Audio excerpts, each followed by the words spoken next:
On va un petit peu parler d'interférons de type 1 dans le cadre du Covid. C'est aussi d'abord le résultat je dirais, d'une collaboration extrêmement rentable, puisque bon, finalement on est auteur de papiers dans Science avec Jean-Laurent Casanova. Donc je dirais un petit peu les deux les points un petit peu significatifs de ces deux travaux. Et surtout, on va faire un petit focus sur les auto-anticorps, donc anticytokines, et en particulier surtout les auto-anticorps anti-interférons de type 1. Alors donc, comme je sais que le public n'est malheureusement pas totalement expert dans le domaine des interférons, je vais me permettre de faire un tout petit rappel sur ce que sont les interférons. Donc c'est une famille d'interférons. Donc il y a les interférons de type 2 qu'on appelle également interférons gamma. Il n'y en a qu'un. Ça agit sur ces produits par deux types cellulaires, essentiellement les cellules NK et lymphocytes T. Ça agit sur des cellules cibles où ça va induire un ensemble de réponses avec un certain nombre de molécules qui sont induites, qu'on appelle des interférons stimulated genes, qui sont donc toute une série de gènes dont les produits vont agir dans la défense anti-infectieuse. Mais ça, c'est pas sur ça qu'on va se focaliser. On va se focaliser sur ce groupe-là. Donc, ce sont les interférons de type 1 et les interférons de type 3. Donc, nous, on va regarder ça. Et là, on s'aperçoit que ce sont des familles un petit peu plus complexes. Les interférons de type 1 partagent un récepteur sur lequel on reviendra parce qu'il peut être une source de mutation, très différent donc des récepteurs de type 2. Et les récepteurs de type 3, tous deux agissant sur des mêmes voies, visant à produire un certain nombre d'effecteurs essentiellement dirigés dans l'immunité antivirale. Alors, qu'est-ce que sont ces interférons de type 1 et de type 3 ? Vous voyez, c'est une famille qui est complexe. Hein, donc, il y a à peu près, à l'heure actuelle, il y a 16 membres dans la famille des interférons de type 1. Je dirais que les plus intéressants sont sans doute les interférons alpha, en particulier l'alpha 2, on le verra. Voilà un petit peu le récepteur sur lequel ça agit. Ce récepteur peut être muté et donc être une source de susceptibilité à des infections, en particulier virales. Ces interférons donc de type 1 sont produits par un très large nombre de cellules, contrairement aux interférons de type 2 qui étaient produits par un nombre limité de cellules, et ils vont avoir un spectre de cellules cibles qui est important puisque le récepteur est exprimé de façon ubiquitaire. C'est des réponses rapides, ce sont des réponses systémiques, ce sont des molécules très pro-inflammatoires et qui sont également microbicides et antivirales, en particulier en agissant sur la synthèse des protéines. Donc en parallèle, donc uniquement pour mémoire, vous avez les interférons de type 3 qui ne partagent pas le même type de récepteur, si ce n'est c'est un récepteur qui est commun avec l'interleukine 10. Ça a à peu près les mêmes fonctions, c'est surtout au niveau épithélial, donc ça n'a pas vraiment de diffusion systémique, et ils sont quand même beaucoup moins inflammatoires. Donc le propos va porter effectivement sur ces types d'interférences.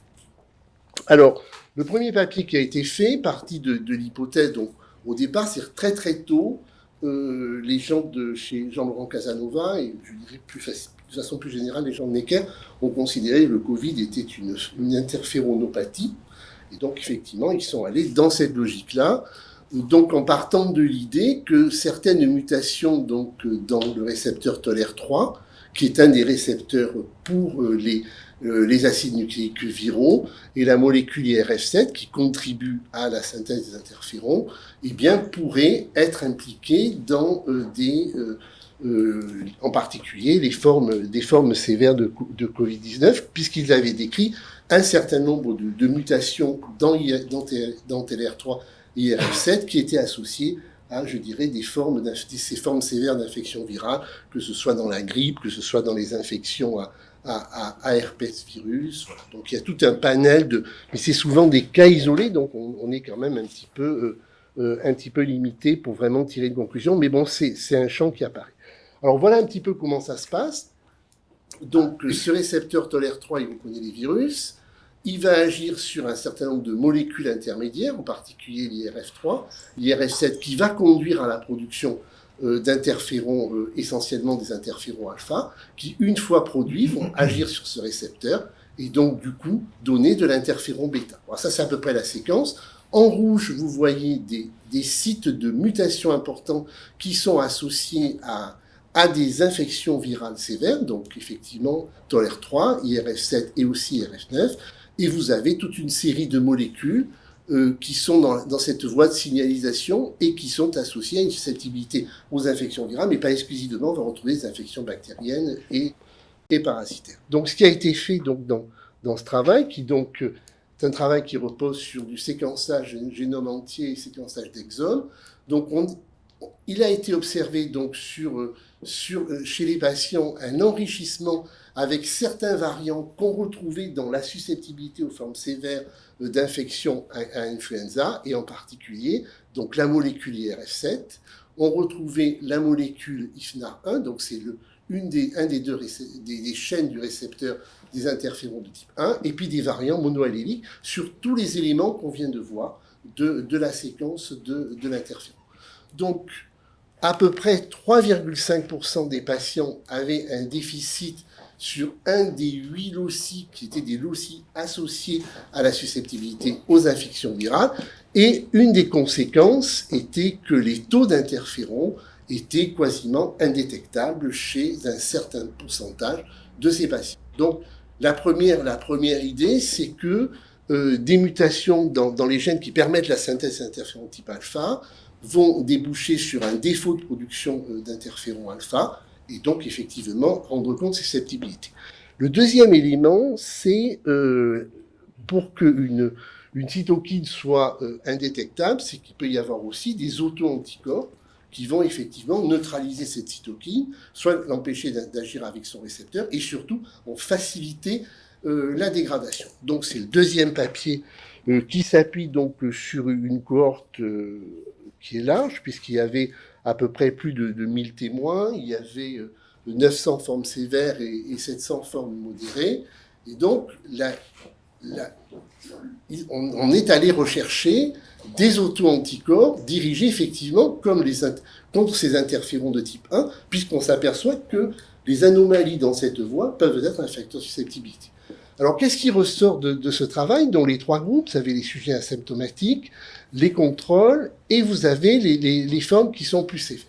Et donc, on a observé qu'il y avait un certain nombre d'individus qui avaient des auto-anticorps, qui étaient dirigés contre des interférons alpha, en particulier l'interféron alpha 2, mais aussi l'interféron oméga, qui est une variété un peu moins représentée d'interférons de type 1. Donc on s'aperçoit que c'est présent chez les formes sévères, c'est pas présent chez les formes modérées, et c'est évidemment absent d'un bon nombre de sujets sains. Bon, là, effectivement, passons. Ça, ce sont des anticorps donc, qui réagissent. On a mesuré la réactivité vis-à-vis de la cible. Donc la cible, en l'occurrence, c'est des interférons de type 1.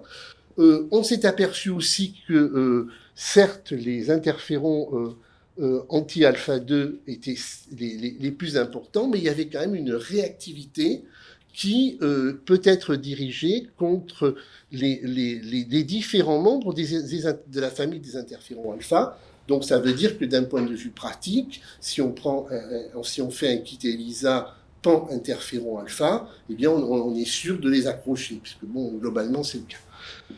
Par contre, il n'y a pas d'anti-interférons bêta. Donc c'est vraiment les interférons alpha qui sont ciblés.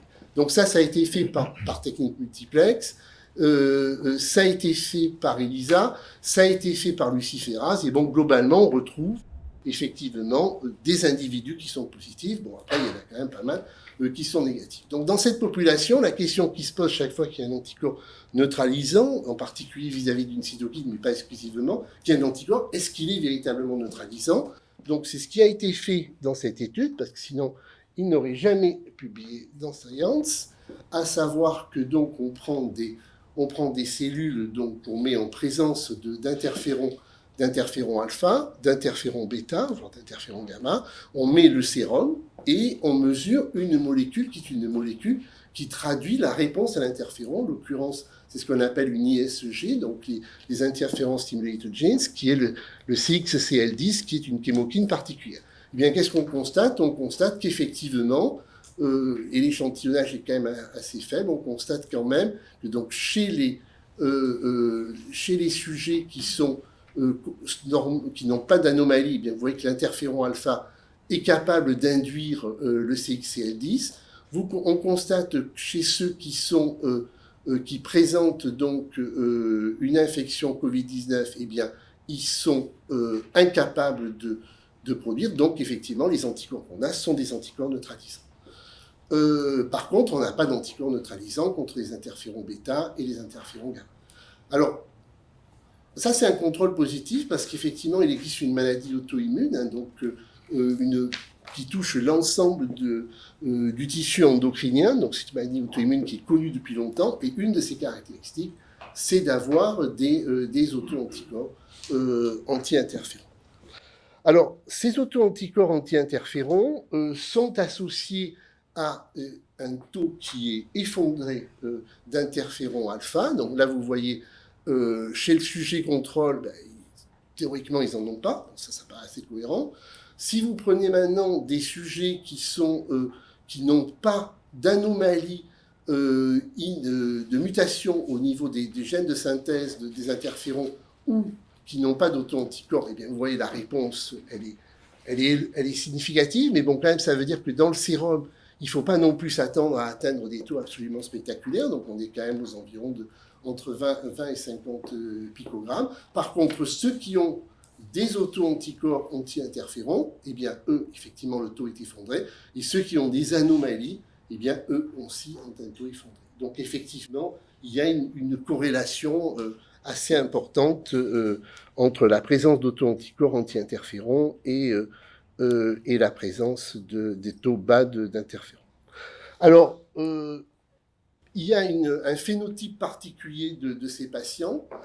Ce sont essentiellement des hommes et il y a quand même un pourcentage non négligeable de sujets voilà, un petit peu plus âgés. Alors, ils sont associés à plutôt un mauvais pronostic.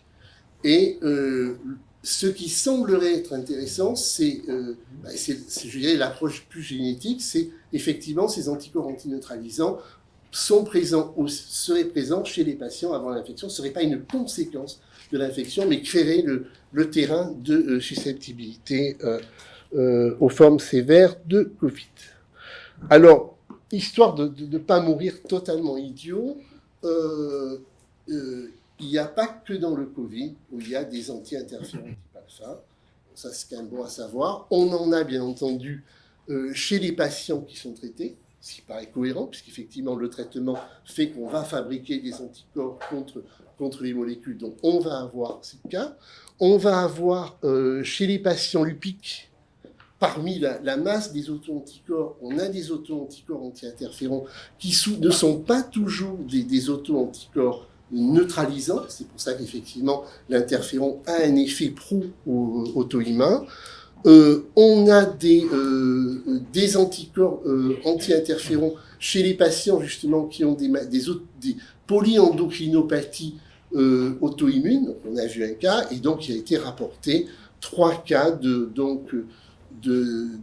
pneumonie à Covid-19 chez des patients qui avaient ce type d'anomalie.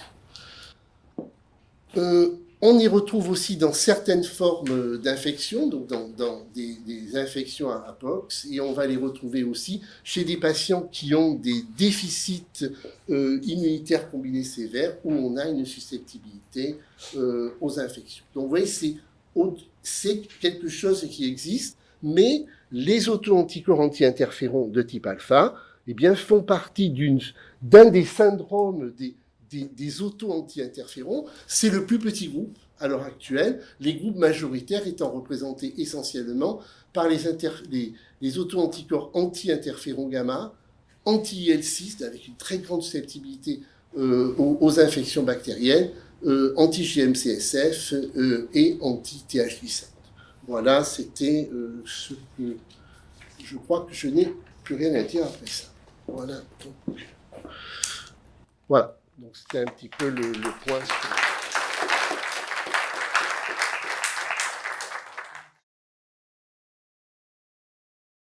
Je parle pour Marc, pour Mathieu et pour moi. Donc vous serez indulgents avec cette présentation, s'il vous plaît.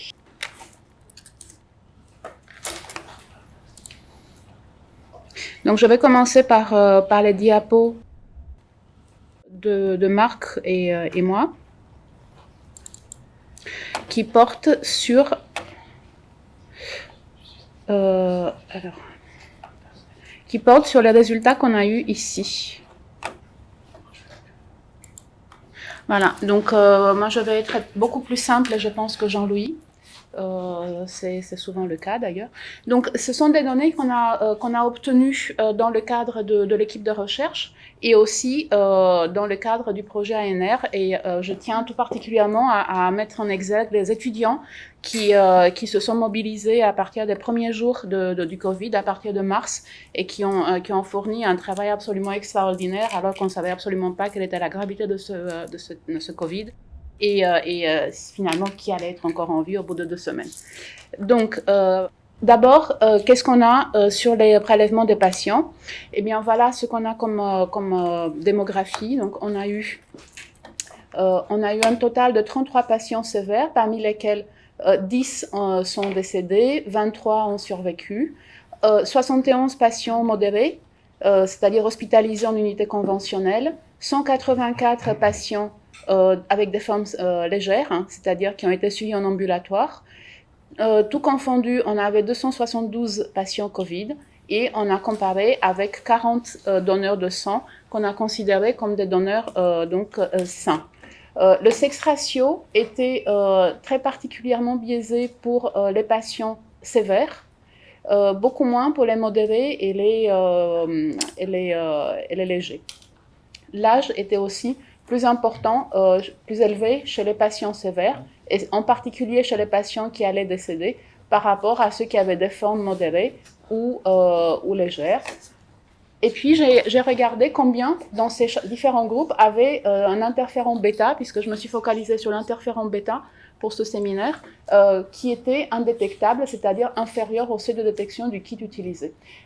Finalement, on avait une majorité de patients avec un interféron bêta indétectable dans tous les groupes de patients, alors qu'on en avait seulement 9% chez les donneurs sains.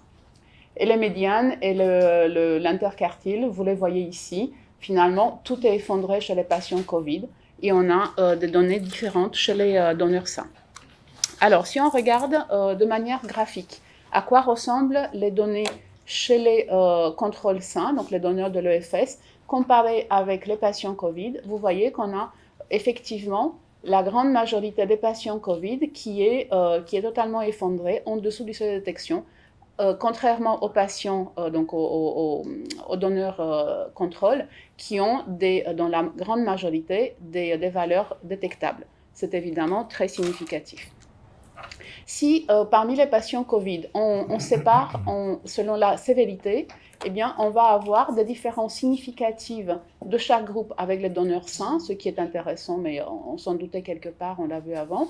Mais surtout, on a des différences aussi entre les groupes, y compris entre les groupes légers et modérés. C'est-à-dire qu'on va avoir une granulosité des anomalies de l'interféron bêta, même parmi les patients Covid. Si on regarde les sévères, en essayant de les séparer, alors je n'ai pas séparé les décédés et les survivants parce que je ne vous le montre pas parce qu'il n'y avait pas de différence. Par contre, je trouvais intéressant de vous montrer ces résultats que, à mon avis, même Marc ne connaît pas bien, puisque parmi les patients de l'AREA de Nord, on a eu un groupe avec un prélèvement un jour, le 7 avril en l'occurrence, et un second prélèvement pour la plupart d'entre eux 7 jours plus tard. Donc on a une cinétique de l'interféron bêta chez ces patients qui était vue, donc ce qu'on appelle le day 0, c'est en réalité une médiane de 18 jours après le début des symptômes, et donc 7 jours plus tard, c'est 25 jours. Et vous voyez que ces patients qui sont donc graves ici, eh bien, ils s'améliorent au fur et à mesure de leur séjour en réanimation. Donc, en fait, on peut utiliser l'interféron bêta peut-être comme un marqueur d'amélioration clinique de ces patients. Si on regarde maintenant les sources d'interféron bêta, donc ici je vous présente des résultats plus particulièrement obtenus sur les monocytes et les macrophages. Très rapidement, vous voyez que si on regarde les monocytes et les macrophages humains infectés par le SARS-CoV-2, à 24 heures, on n'a pas de différence dans l'expression d'interféron bêta, tout simplement parce qu'il n'y en a ni chez les non-infectés ni chez les infectés. À 48 heures, c'est la même chose, donc on n'a pas vraiment de signe de production de l'interféron bêta dans ces conditions-là. Par contre, si on regarde l'ARN messager, on observe dans les macrophages, à 48 heures et à 24 heures, un programme transcriptionnel qui est clairement distinct en cas d'infection par le SARS-CoV-2. Et ce programme transcriptionnel comprend, entre autres, une augmentation de la transcription du gène de l'interféron bêta qui est ici significative. Ce changement s'observe aussi dans une analyse qui est plus compliquée, donc Soraya et les filles Asma et Isatou ont réalisé. On a une lecture, il faut faire une lecture selon plusieurs grilles ici, c'est très immunologique. Donc, on a le groupe des monocytes et macrophages, des macrophages non stimulés, donc ceux qui correspondent à ces trois colonnes avec un chapeau bleu, et des macrophages infectés par le SARS-CoV-2 qui correspondent à ce chapeau rouge. Et au-dessus, on regarde la polarisation de départ de ces macrophages, c'est-à-dire en vert, c'était les macrophages polarisés de type M2, en bleu, les M1, et en rouge, ceux qui n'avaient pas été polarisés. Et la même chose donc pour les macrophages qui ont été ensuite infectés par le SARS-CoV-2. Vous voyez sur les trois colonnes de droite, on retrouve les profils classiques des macrophages de type M2, de type M1 et non polarisés, avec notamment ici vous voyez le bloc rouge, donc le bloc qui s'allume des gènes de la réponse de type 1. Et vous voyez qu'en cas d'infection par le SARS-CoV-2 du macrophage, finalement, quelle que soit la polarisation de départ, on a une extinction, enfin un switch-off des gènes des différentes réponses, à l'exception de l'interféron gamma dans certains cas. Enfin, dernière partie de cette présentation, l'interféron bêta et son déficit est en réalité une pièce d'un puzzle de l'immunoparalysie dont on parle dans le Covid-19 et qui touche, on le dit beaucoup moins souvent malheureusement, qui touche aussi et peut-être même surtout l'immunité innée, qui est quand même la première qui va réagir à l'arrivée d'un virus. Donc nous avons ici regardé, on a pris donc en analyse sans a priori, donc on a fait des marquages et on a regardé les marqueurs qui étaient les plus discriminants pour des patients Covid par rapport à des sujets sains. Donc, on n'a absolument pas dit on regarde les lymphocytes, on regarde les monocytes, on regarde autres cellules. On a tout mis dans la boîte, on a secoué, et ce qu'on a sorti, c'est que ce sont quand même parmi les 25 meilleurs discriminants entre les sujets sains et les patients Covid, nous avons une majorité de marqueurs de l'immunité innée, des cellules de l'immunité innée, avec, vous voyez, un pouvoir discriminant qui est très important. Vous avez en noir des points qui correspondent à des donneurs sains et en rouge des points qui correspondent à des patients Covid. Si on regarde uniquement les Covid et qu'on veut les séparer en sévères et modérés, donc avec une approche similaire, on regarde, on a trouvé qu'effectivement, on conserve la prééminence des marqueurs de l'immunité innée, et j'ai encadré ici ceux qui se réfèrent aux monocytes, puisque ce sont les plus proches de notre sujet du jour. Donc vous voyez qu'on a quand même toute une somme d'indicateurs autour de l'interféron bêta pour dire ce sont des anomalies cohérentes qui constituent qui donnent une mesure des anomalies immunologiques dans le Covid. Et je voudrais remercier tous ceux qui ont été là, je dirais, dès les premiers jours, et en particulier les personnes qui sont citées ici, j'en oublie certainement. Je vais donc passer à la présentation de Mathieu, sur laquelle je serai certainement beaucoup moins à l'aise que sur celle-ci, et je vous prie de m'excuser, puisque je l'ai découverte 20 minutes avant le début du séminaire, et ce ne sont pas forcément des choses sur lesquelles je suis experte. Donc, Mathieu Millon avait préparé ces diapositives, et de sa part, donc, je vais essayer de vous les présenter. Dans l'idée, donc, puisqu'on a de l'interféron bêta qui est des interférons de type 1 qui sont diminués dans la maladie Covid, est-ce qu'on peut avoir un intérêt à utiliser de l'interféron bêta chez ces patients? Donc, je vais vous présenter quelques arguments pour ou contre, et vous verrez que la balance penche quand même beaucoup d'un seul côté, cette utilisation. Donc, d'abord, un schéma que Jean-Louis vous a présenté tout à l'heure. Donc, parmi les auto-anticorps qui empêchent les interférons de type 1 à agir chez les patients Covid, on a quand même beaucoup d'auto-anticorps qui sont dirigés contre l'interféron alpha. Donc, cela peut être un frein à l'utilisation des interférons alpha dans la thérapeutique. Petite précision, parmi les interférons bêta, on parle d'interférons bêta 1, enfin bêta 1, A et bêta 1B. La différence entre les deux est uniquement une différence de production, selon que cette production est faite dans les cellules de mammifères ou dans des bactéries, donc avec ou sans modification post-traductionnelle. L'interféron bêta, est-ce qu'il est utilisé en thérapeutique? La réponse est oui. Il est déjà sur le marché et il est déjà dans le top 10 des médicaments dans la sclérose en plaques, avec entre autres un chiffre d'affaires qui est relativement élevé.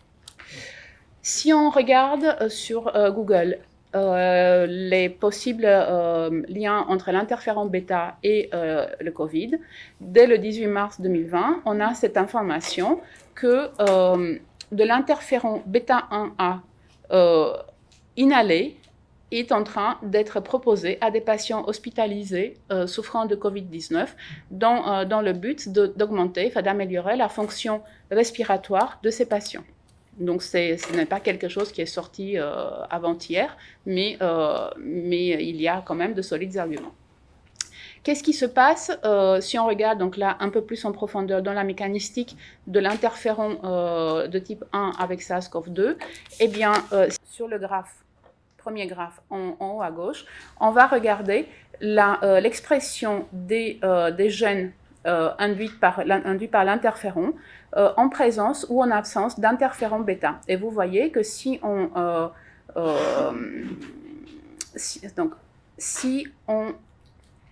met de l'interféron, on a une expression qui est maintenue, sinon cette expression est diminuée.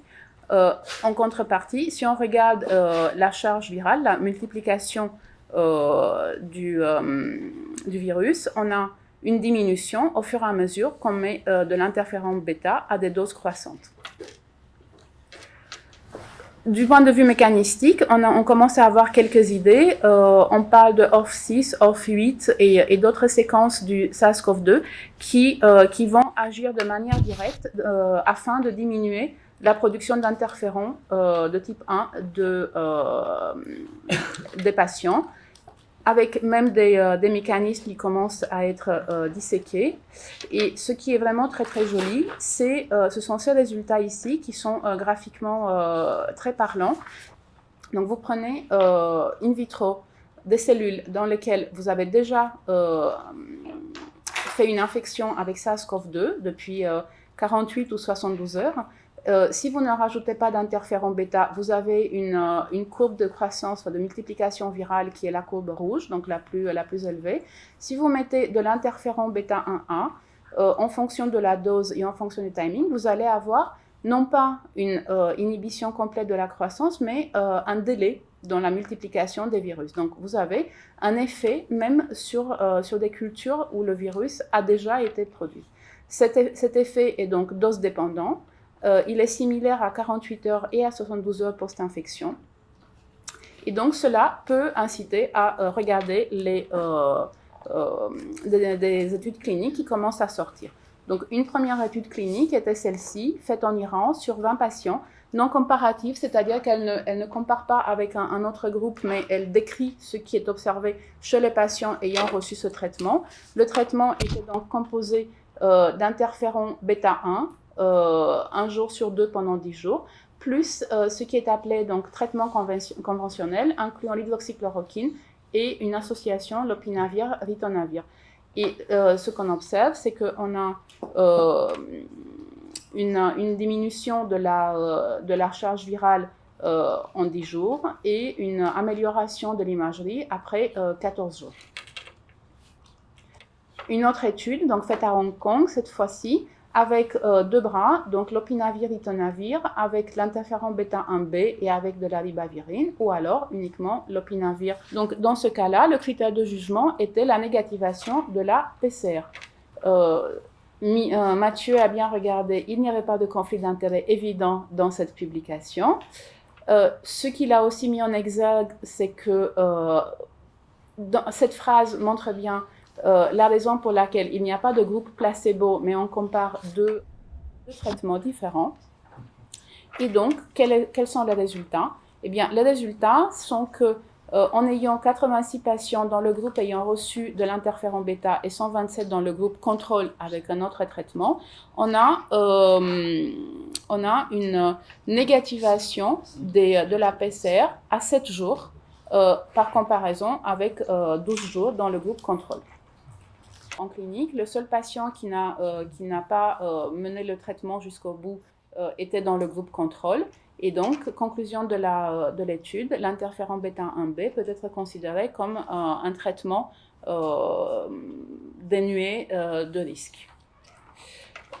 Si on regarde les effets secondaires, il y en a un certain nombre, donc avec des nausées chez un tiers des patients, de la diarrhée, mais dans tous les cas, ces effets secondaires sont présents dans les 2 groupes avec aucune différence significative. Donc le fait de rajouter de l'interféron bêta à ces patients ne modifie pas la survenue d'effets adverses.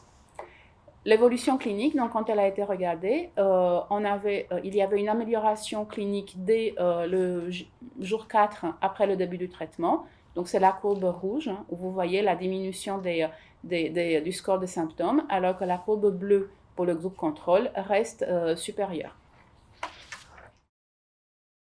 Cette amélioration clinique, donc, elle est soulignée par cette étude. Vous voyez que dès le premier jour, on a une différence significative entre le groupe qui reçoit l'interféron et le groupe qui n'en reçoit pas.